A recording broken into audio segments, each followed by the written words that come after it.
in my heart and mind, I always return to Atlantic Island Park.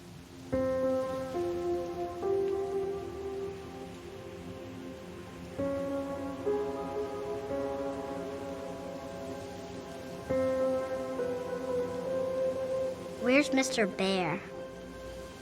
I haven't seen Mr. Bear, Callum.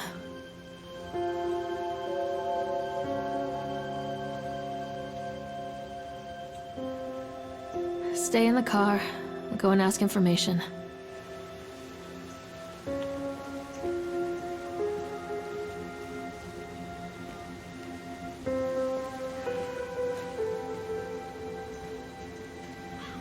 Attention, patrons. The park is now closed. Please make your way to the car park at your earliest convenience. Employees prepare the park for shutdown. Callum was born the day this place opened. This is his favorite place in the world.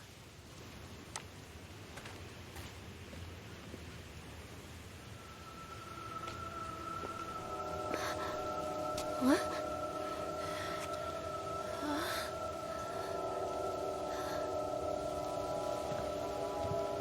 Hey, Lorraine. Lorraine. Don't blame yourself, Lorraine. People lose things all the time. Take a deep breath and think about the last place you saw your son's teddy bear. Hey, stop! I think your boy just ran into the park. I'll unlock the gates for you.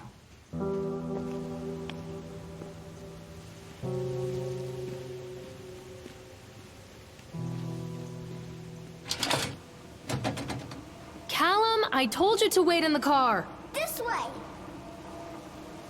Wait up there for Mommy, Callum. Catch me, Mommy! There's something special about the entrance to an amusement park. A line drawn between the real world and the world of whimsy within.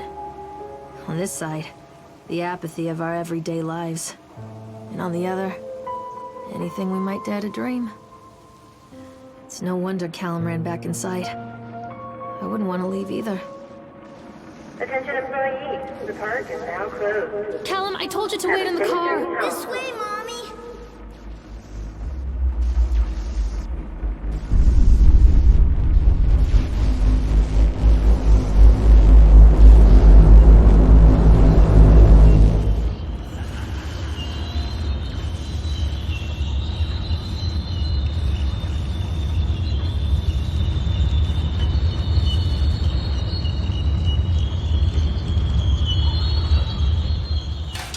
Oh God.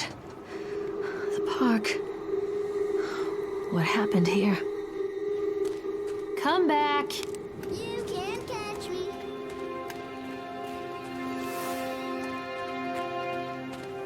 Callum, come back here right now. Callum! Where did you go?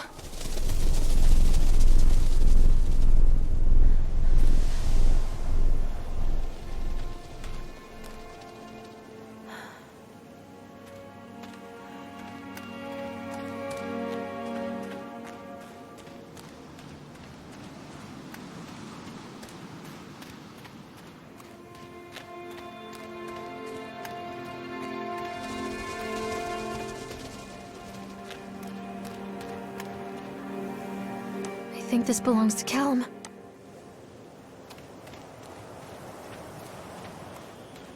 Come to Mommy, Callum. Over here!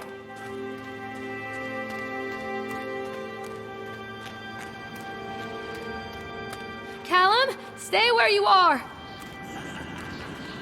Come on, this way! Callum, stay where you are. Come back.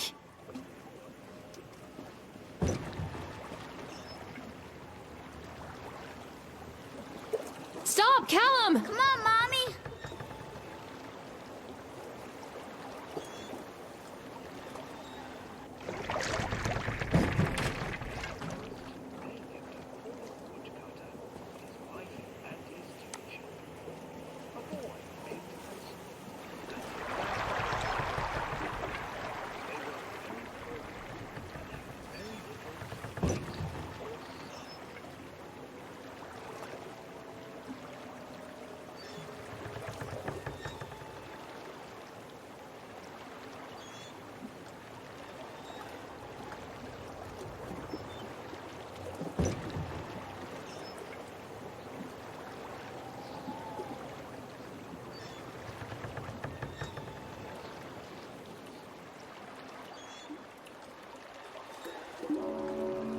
Near a great forest, there lived a poor woodcutter, his wife and his 2 children. A boy named Hansel and a girl named Gretel. They were very poor and had very little to bite or sup.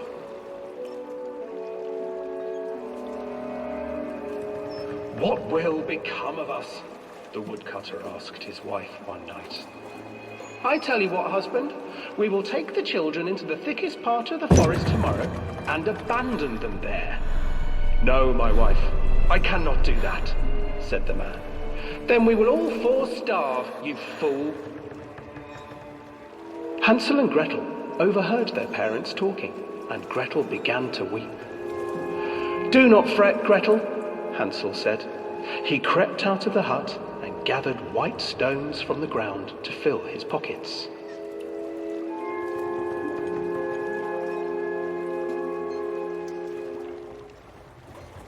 The next morning, the woodcutter leads the children into the forest. Before they leave, their mother gives them a slice of bread and warns them that they will get no more food that day. Clever Hansel leaves a trail of white stones behind them as they pass into the woods. When their father leaves them, the children wait a while, then follow the trail back to their parents' house. After receiving a thorough scolding from their parents for getting lost in the woods, the children are sent to bed without any supper. Hansel tried to sneak out and collect more white stones, but found that the door was locked. "Tomorrow I will take them into the woods myself," the wife told the woodcutter. In the morning, their mother gave them a slice of bread and led them deep into the forest once again.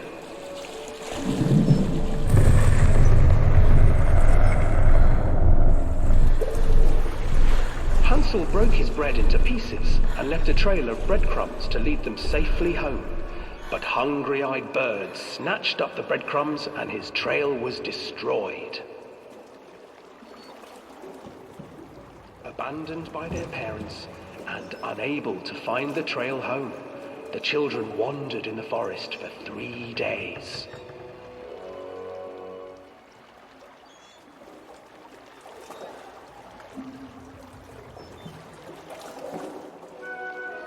The children stumbled into a clearing with an exceedingly strange house. Its walls were made of gingerbread, and its windows were panes of clear sugar. Hansel, desperately hungry, ran forward and began to nibble on the walls.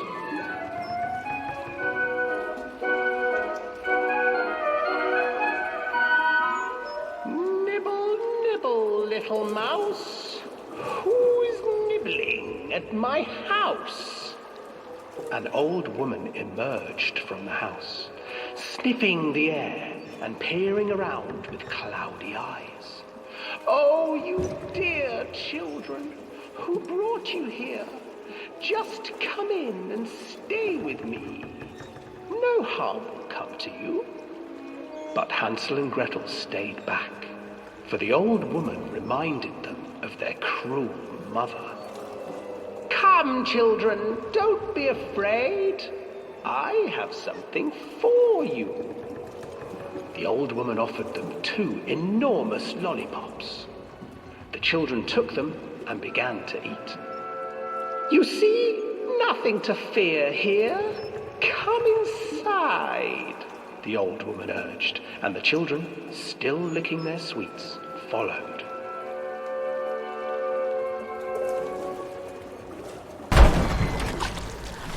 Once inside the house, the old woman changed. She stuffed Hansel into a cage and put Gretel to work, sweeping and cleaning her hut. "Your brother will make a good mouthful," the old witch told Gretel. "Once he is fattened up, I shall feast upon him."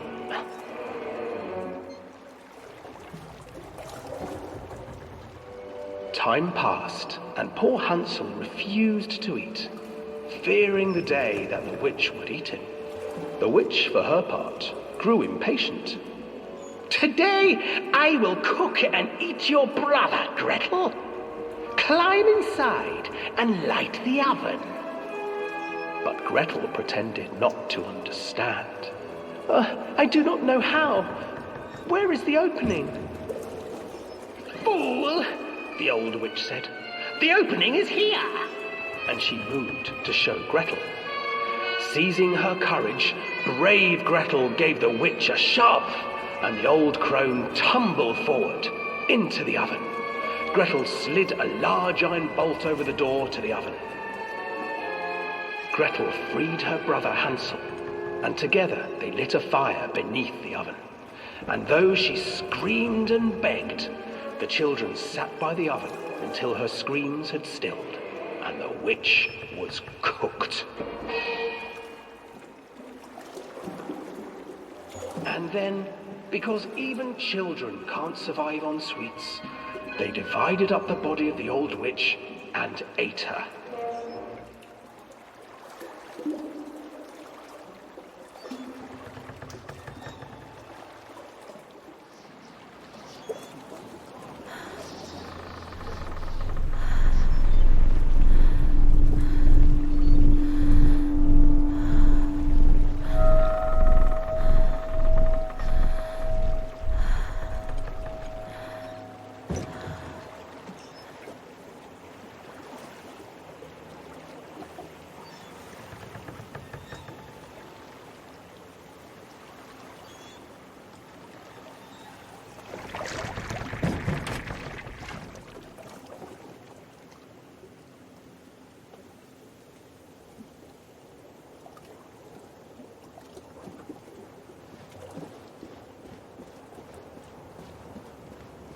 Where are you? Hansel and Gretel. I used to read it to Callum when the electricity was shut off. Those poor children. The whole world against them. The forest, the birds, the old witch, even their own parents. I used to imagine that Callum and I were the kids in that story. Not mother and son, but brother and sister, hand in hand against the unkind world. We were always hungry. Looking for our own house made of candy. Looking for the sweetness that could take the pain away. Hunger leads people to desperate, terrible places where the tree branches reach like claws. Hello?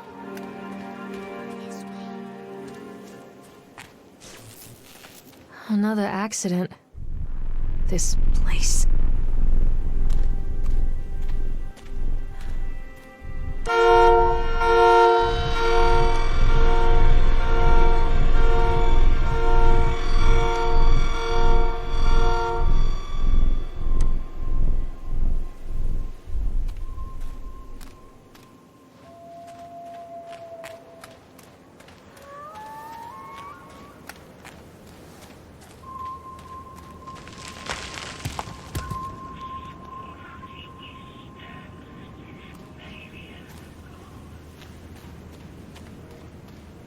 Where's my boy?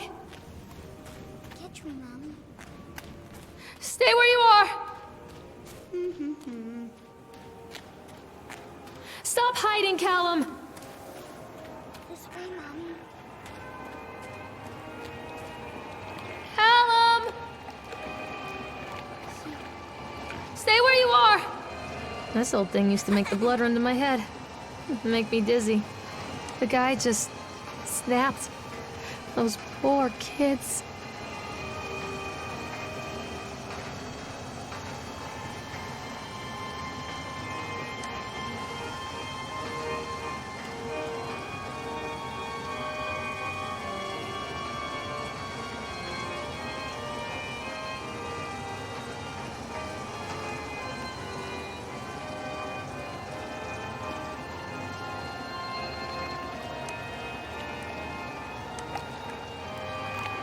Stop! Callum!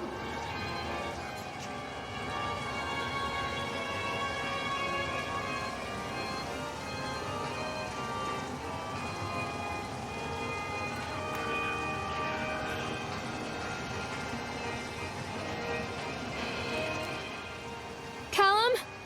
Where'd you go?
Oh, I remember this.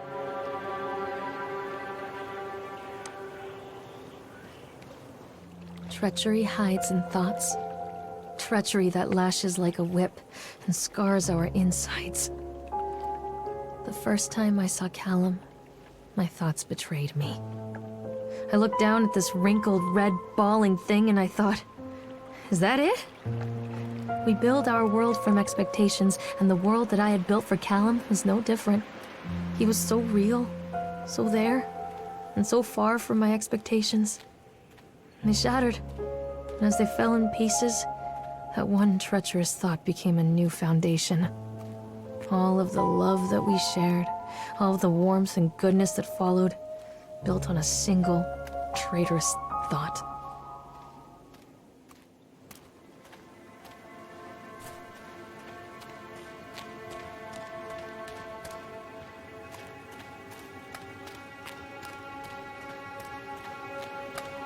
Constant crashes and 80s music. Guess it floats someone's boat.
It's a matter of public record that I am a failure as a mother.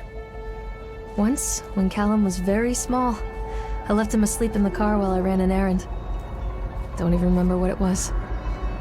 When I came back, the sheriff was standing next to the car, watching my boy through the window. I didn't like what I saw in his eyes. Judgment. He wrote me the ticket without saying a word, just the scratch of his pen on the notepad. When he gave it to me, our eyes met. I know what you're going through. My daughter, Helen, she just gets some help. Help was a bolt of lightning. Help was 1,000 volts surging through my veins. Help is agony. I'd rather die. I wanted to scream.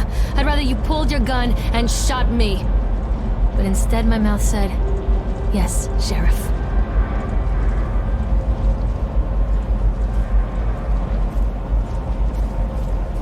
Callum? Callum!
People come into your life for a reason. Dad used to say that before Mom ran off. After that, he mostly just drank. Things were different for Don and I. When we met, I was sweeping the floor at Susie's diner. He came in with some workers, but he didn't try to flirt or cop a feel like the others. He just ordered a coffee and sat there, watching me.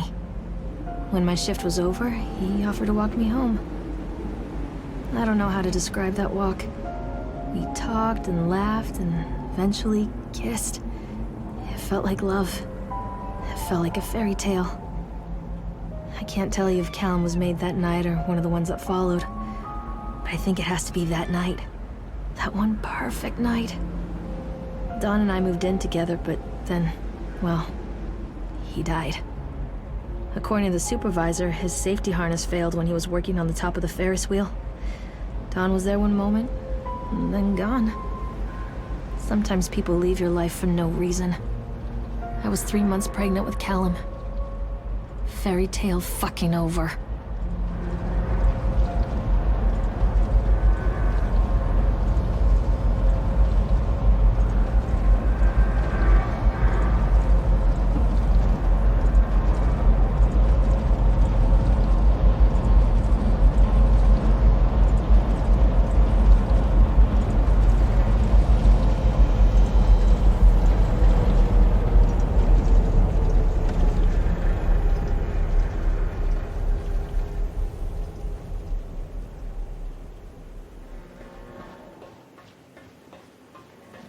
So they are going to close this place down.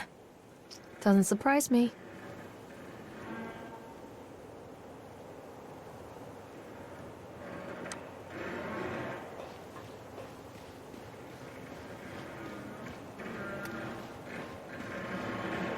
Mommy is coming, Callum. Mommy is coming, Callum.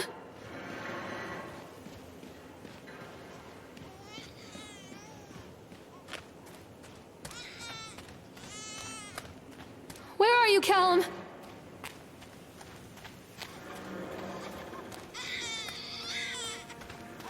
Where are you?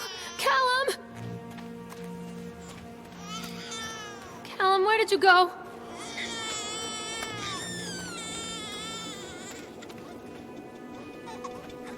Stay where you are.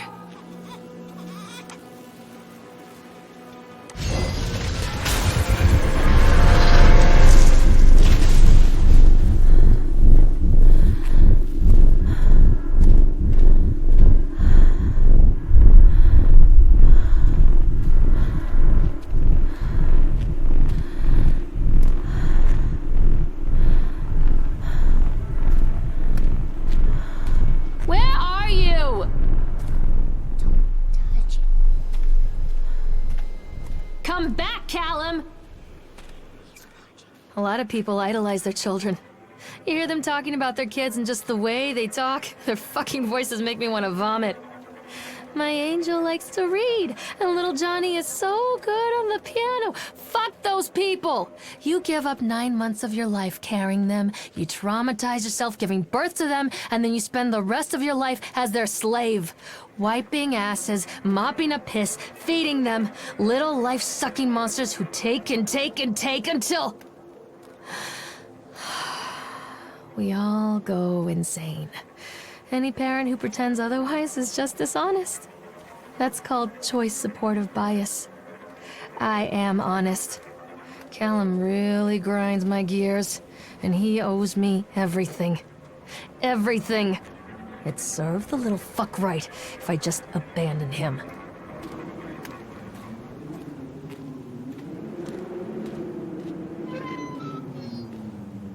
I always wanted to ride this one. Never got around to do it before.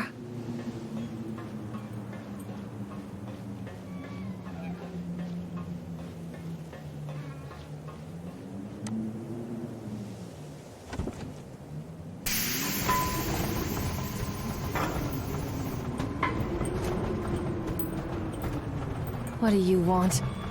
We need to talk about Callum. What do you mean? What have you done to him? That's insulting. You and your boy are everything that this place doesn't want. The antithesis of what we stand for. Where is Callum? The poor child. He tried so hard to do what he was taught. He even left you a trail of breadcrumbs. But the park is just so hungry. Tell me where my son is. The witch has him now. Has both of you. No happy ending here, I'm afraid. Just leave me alone. Fool. You always were.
The witch awaits.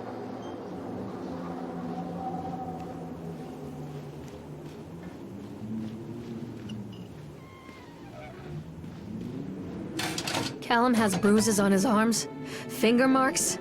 Someone has been hurting him. I've asked him, demanded really, to know where he got the marks.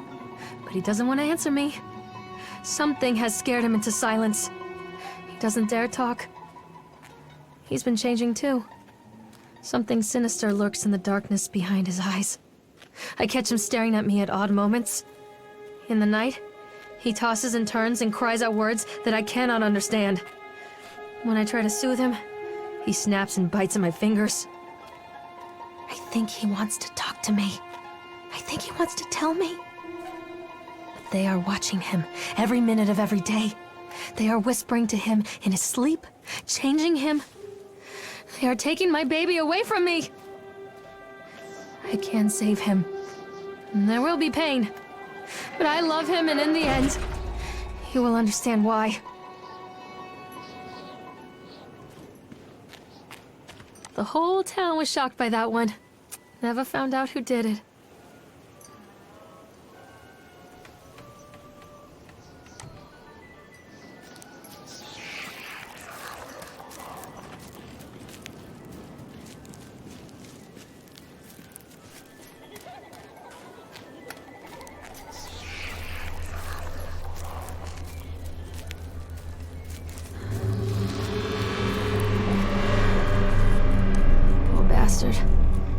Who did this to him?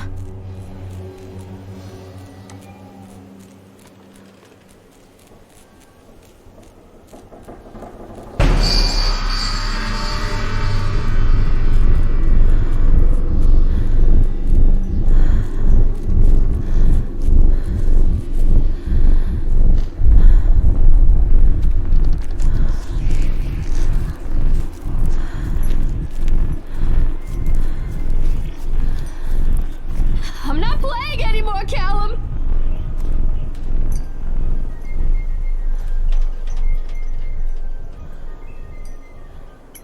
Callum?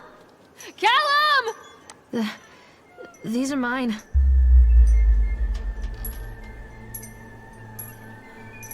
Follow the breadcrumbs.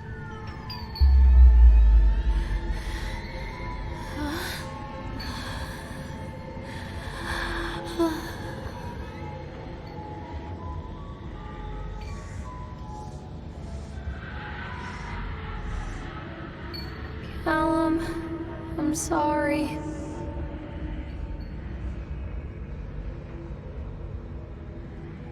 Don't leave me here, Callum.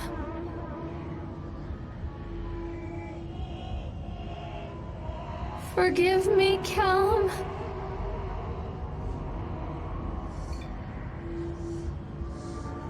Callum, I'm sorry.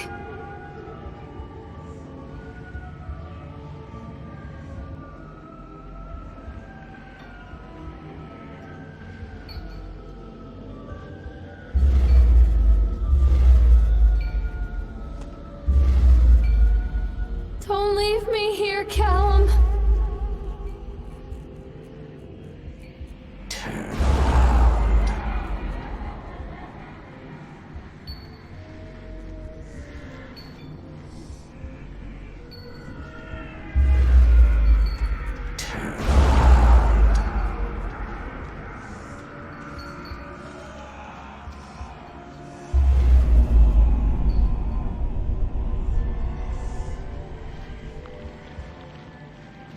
Don't touch me. Forgive me, Callum.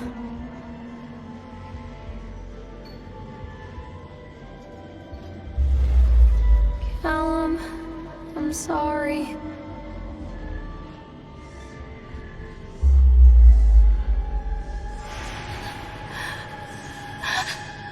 Oh, God, no.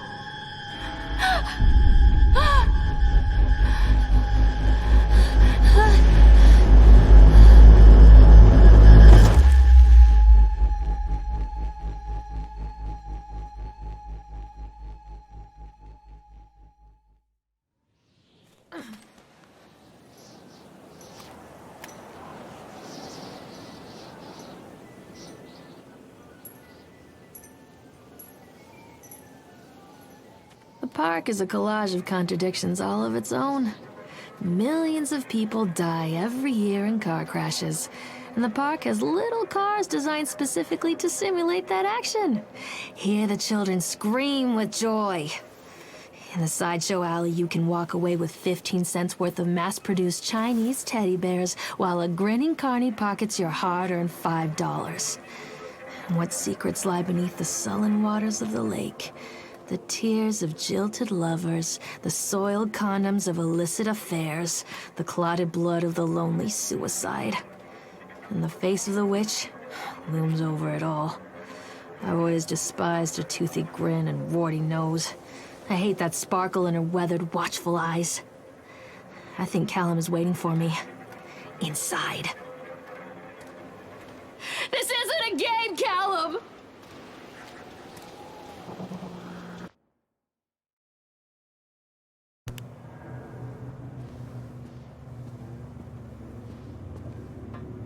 Don't leave me!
After they let me out, they gave me Callum back and sent me home with a handful of breadcrumbs. Home, bittersweet home. I barely recognized it. Where there had been color and light, there were shadows and regrets. Where there had been warmth, there was a bone-deep coldness that never went away. I tried my hardest to keep the ghosts at bay. Don, watching from the dusty corners while I tried to teach his son to read. My father, coldly assessing me and finding me lacking. I devoted myself to Callum, did the things that they told me. It will get better, they said. Every day will be a little better than the last. I'm in the woods now, lost and afraid. Things never got any better.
Forget it. One day, over the hills and far away, mother duck said quack, quack, quack, quack.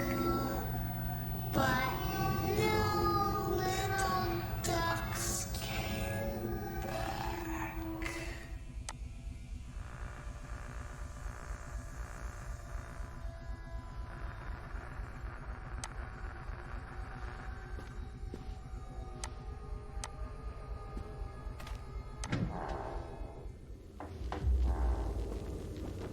What have you done with him?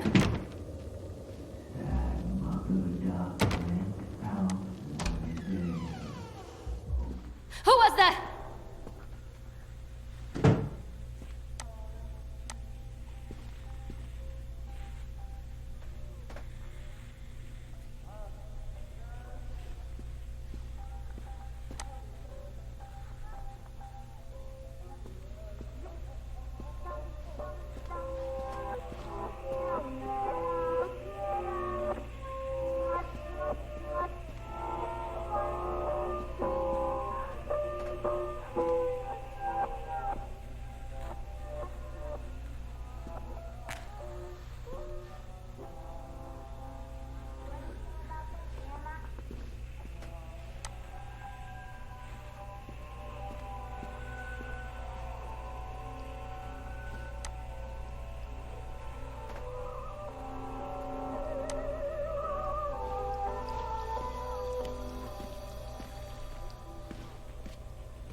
Show yourself!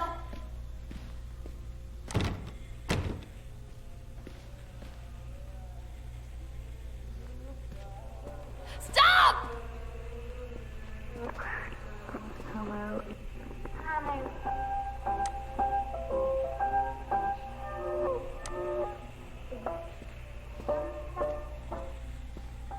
Please, don't make me see.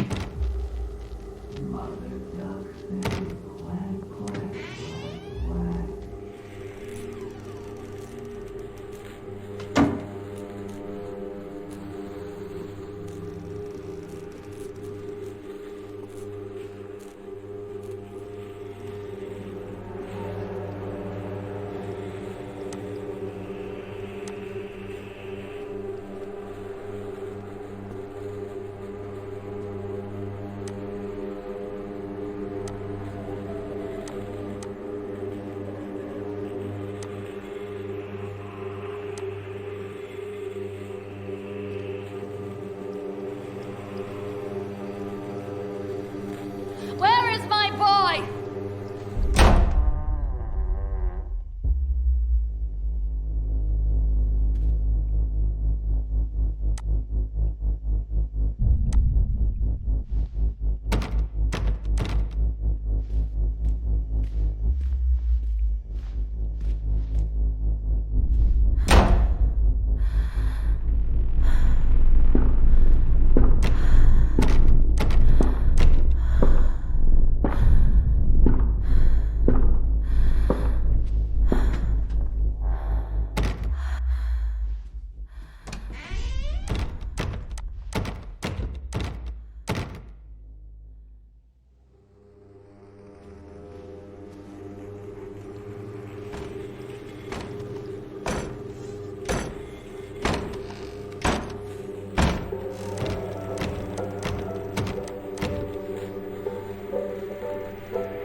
What have you done with him? Stories are told again and again, and from their shape we build our understanding of the world. Two children are led into the woods. They are lost for a time, but then are captured by an old witch. A child goes missing in Atlantic Island Park. He wanders lost for a time before finding his way into the mouth of an old witch. In the oldest version of this story, the mother and the witch were the same person. I never wanted to be the witch, but I am, aren't I? Oh God, oh God, oh God, oh God, oh God, oh God, oh God.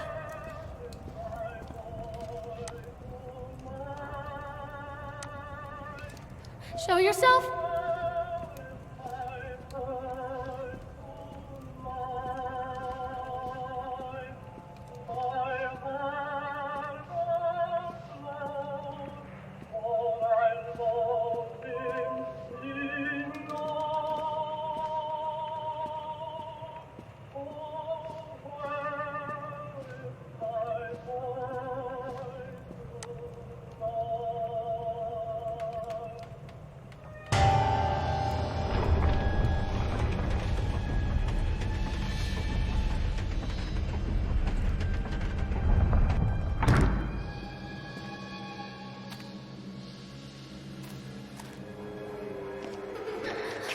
Callum. Callum!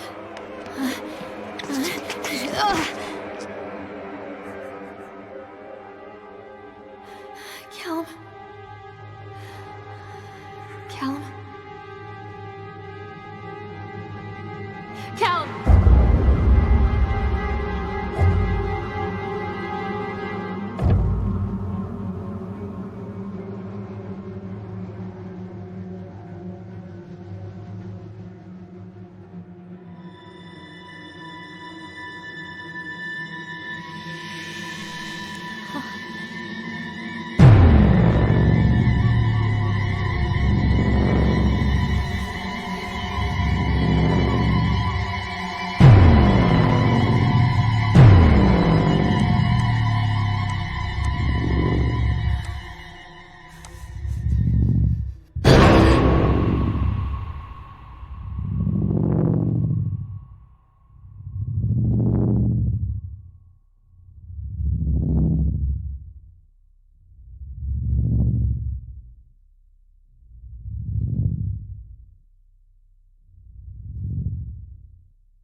Hey, Lorraine. Lorraine. Don't blame yourself, Lorraine. People lose things all the time.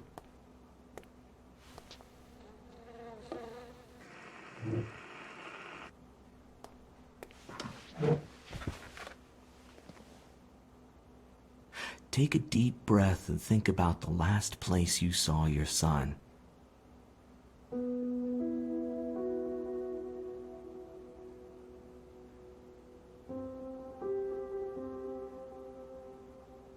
In my heart and mind, I always return to Atlantic Island Park.